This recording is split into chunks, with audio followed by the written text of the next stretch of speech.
आगे बढ़ते हैं और दूसरा मुद्दा होने वाला है म्यूचुअल फंड एसआईपी स्टॉपेज का। जी हाँ, mutual fund SIP stoppage ratio में लगभग 300% तक पहुंचा है। निवेशकों के लिए आखिर ये किस तरह का संकेत है, इसके मायने क्या है? अप्रैल 2025 में अगर हम डेटा भी थोड़ा सा आपकी स्क्रीन पर फ्लैश करना चाहें, म्यूचुअल फंड एसआईपी का जो स्टॉपेज रेशियो है वो देखिए क्लियरली यहाँ पर 297.74% तक पहुँच गया है, जो कि मार्च में 128.27% पर था।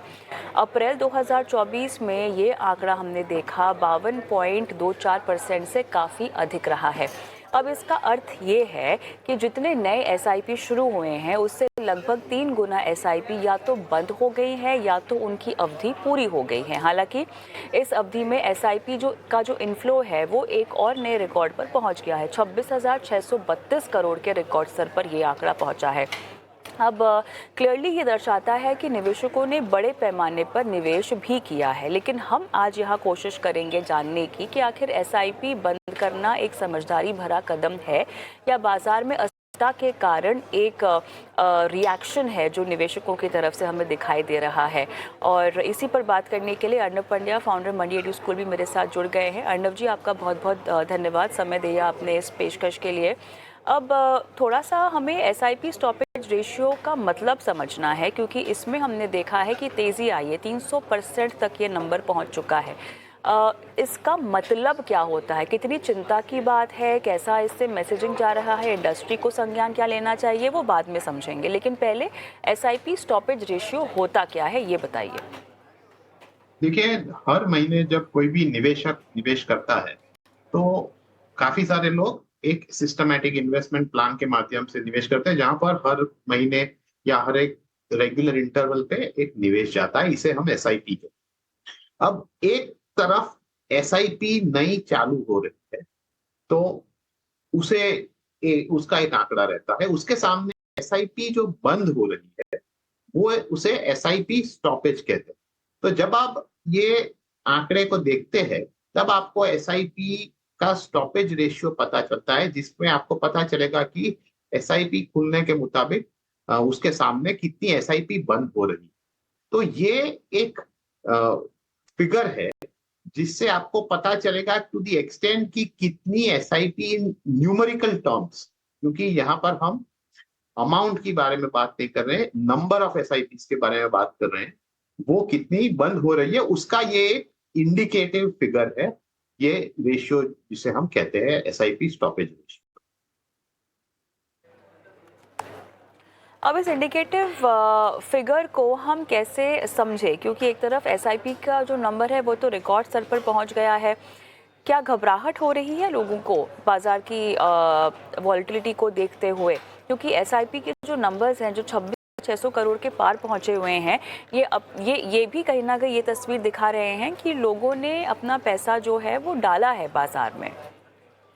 तो मेरे हिसाब से देखिए, जब भी आप एसआईपी की स्टॉपेज की फिगर देखते हैं तो उसे एज अ कॉम्प्रिहेंसिव फिगर देखना चाहिए कि इसके सामने एसआईपी कितनी नई चालू हो रही है वो भी देखना है, कितनी अमाउंट आ रही है एसआईपी के माध्यम से वो भी देखना है, और फिर हमें एसआईपी स्टॉपेज रेशियो या एसआईपी कितनी बंद हो रही है उसे देखना। तो ये सभी मिला के हमें एक कंक्लूजन ड्रॉ करना पड़ेगा, और इसका रीजन भी बहुत क्लियर है।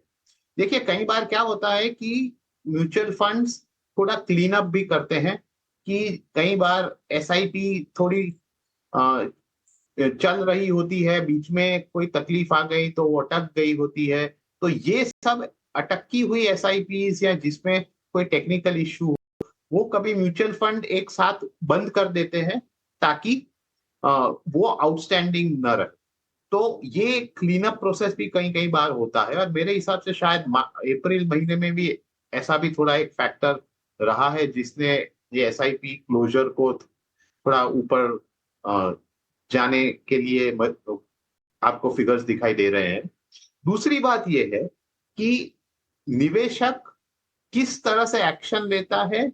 तो कई बार ऐसा भी होता है कि देखिए, मेरी एक एग्जिस्टिंग एसआईपी बंद हो रही है तो मैंने उसे तो बंद कर दी, लेकिन उसके सामने एक नई एसआईपी खोल दी, तो मेरा जो अमाउंट इन्वेस्टेड है वो चालू रहता है, लेकिन वो एक एसआईपी क्लोजर में भी दिखाई देता है और एसआईपी स्टार्ट में भी दिखाई देता है, क्योंकि एक नई फंड में नई एसआईपी शुरू की। अब स्पेसिफिकली हम अप्रैल के बारे में बात करें तो देखिए, हमने 5-6 महीने से इक्विटी मार्केट्स में बहुत बड़ी वॉलेटिलिटी देखी है, काफी सारे गिरावट भी देखी है। कहीं मिड और स्मॉल कैप में गिरावट थोड़ी ज्यादा रही है, लार्ज कैप्स में धीरे धीरे करके रिकवरी भी आई है। तो ये सब स्थिति देखते हुए ऐसा मुझे ऐसा लगता है कि कई बार क्या होता है कि जब एक म्यूचुअल फंड इन्वेस्टर इस प्रकार के थोड़े लंबे समय तक अपना म्यूचुअल फंड का परफॉर्मेंस देखते हैं, तो उन्हें लगता है कि देखिए यहाँ पर शायद ये फंड अच्छा परफॉर्म नहीं कर रहा है, तो वो क्या करता है कि उसमें एसआईपी बंद करके कहीं और शुरू कर देता है।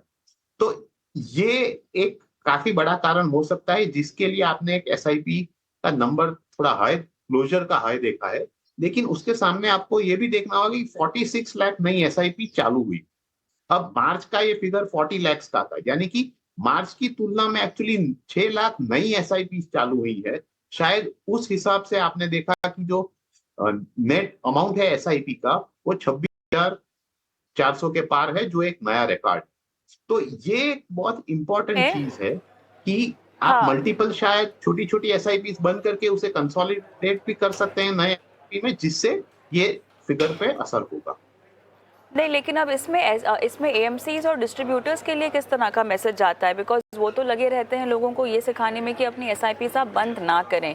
अगर यहाँ पे लोग अपना पोर्टफोलियो कंसोलिडेट कर रहे हैं और अगर नई एसआईपीज खुल भी रही हैं, तो ऐसे में क्या इंडस्ट्री के स्टेक होल्डर्स को आगे आना चाहिए और लोगों को शायद ये बात समझानी चाहिए कि किस तरह से ये जो पूरा अपना खाता खोलना और बंद करने का जो इनकी समझ है, बदलाव लाए जाए उसमें।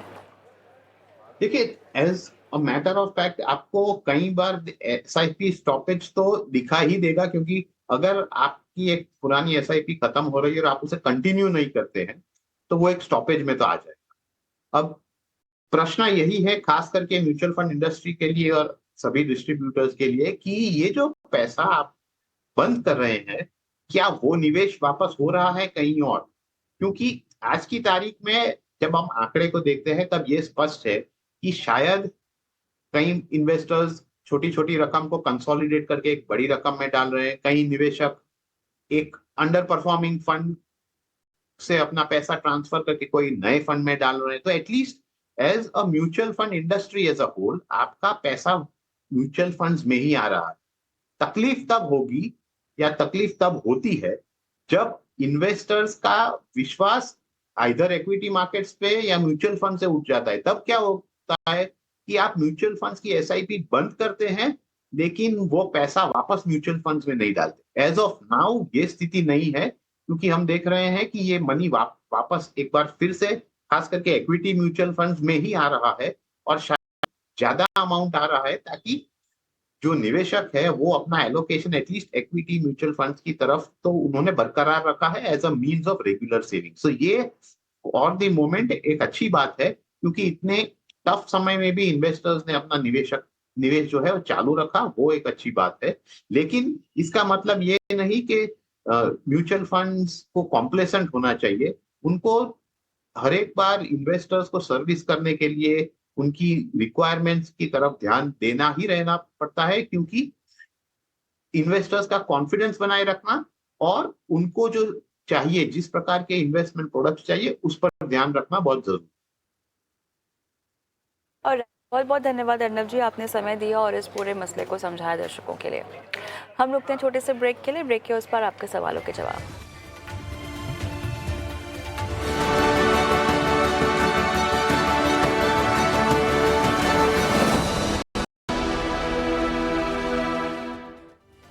टेस्ट है